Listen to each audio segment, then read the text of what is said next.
Beyond homeopathy के हमारे इस चैनल पर आपका स्वागत है। हम नए नए टॉपिक के बारे में पहले भी आपसे बात करते आ रहे हैं और हमारी कोशिश रहती है कि भी किसी भी टॉपिक के बारे में आपको वैसा बताएं कि आपको किसी ज़्यादा इलाज की ज़रूरत नहीं पड़े, डॉक्टर के धक्के नहीं खाने पड़े। तो आज का हमारा टॉपिक रहेगा छोटे बच्चों को जो पेट दर्द की समस्या आती है। आपने कई बार देखा है कि भाई जब भी आप किसी अपने घर में जैसे छोटे बच्चे होते हैं तो वो बोलते हैं कि मुझे यहाँ पे पेट दर्द है, यहाँ पे है, यानी कोई भी स्पेसिफिक पेन का कोई भी जिक्र नहीं करते। और जब आप अल्ट्रासाउंड के थ्रू जाते हैं या फिर किसी डॉक्टर के पास जाते हैं तो वहाँ पे भी ऐसा कुछ नहीं मिलता है जो पेट दर्द का कारण बने। तो इस वजह से आप देखेंगे कि कई बार ऐसा भी हो जाता है कि आप एब्डोमेन जब यूएसजी करवाते हैं तो उसमें मेजेंट्रिक लिम्फ नोड नाम से कुछ थोड़ा मोटा आ जाता है, कई बार नहीं भी आता। और आप ये भी देखेंगे कि भाई आप बच्चे ने कुछ ऐसा नहीं खाया या उसकी पोटी भी ठीक आ रही है, कॉन्स्टिपेशन भी उसको नहीं है, कोई और गैस की समस्या भी नहीं है, पेट में जलन भी नहीं है, फिर भी बच्चा क्या करेगा, अभी मुझे यहाँ पे पेट दर्द है, 3-4 मिनट के बाद कहेगा कि अभी मुझे पेट दर्द नहीं है, या आधे घंटे के बाद कहेगा पेट दर्द नहीं है। तो इस बारे में मेरी वीडियो का आज का चर्चा का विषय रहेगा।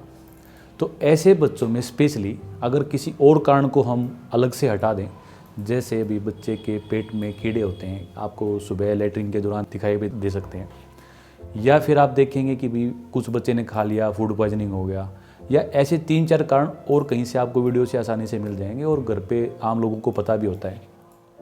तो उन कारणों के अलावा अब ये जो कारण है, ये जो विषय है, इसमें आप देखेंगे कि बच्चा पेट दर्द बताता है और उसका कोई स्पेसिफिक रीज़न नहीं होता। तो उस केस में इसका कनेक्शन हमेशा साइकोलॉजी के थ्रू माना जाता है।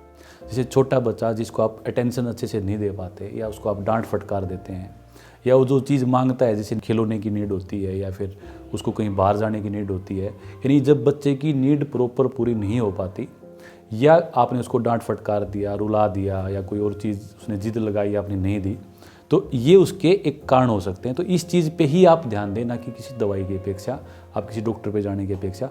बस एक बार जनरली आराम से किसी डॉक्टर के पास जाके अपने जो और कारण हैं उनके ऊपर ध्यान देके उनको कारणों को हटाएं।